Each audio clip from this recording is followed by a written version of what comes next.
misunderstanding. In case you haven't heard, I've established peace across the galaxy. Yeah, I've heard. I've had your little message to the universe on loop!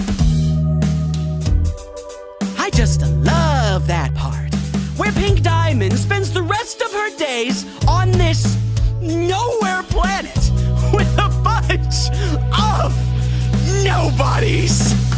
That's right, I heard the story over and over again. Gee, it's swell to finally meet her other friends. That's right, I heard the story, don't really like how it ends. Gee, it's swell to finally meet her other friends. What did she say about me? What did she say? What did you do without me? What did you do? Did you play games without me? What did you play? Did you think all this time that I wouldn't find out about you? Oh, that's right, I heard the story over and over again. Gee, it's swell to finally meet her other friends. I came from the garden alone. She told me that I was her own. She walked with me, talked with me, made me feel I was at home. But thousands of years they go by, just happy to stay and play nice.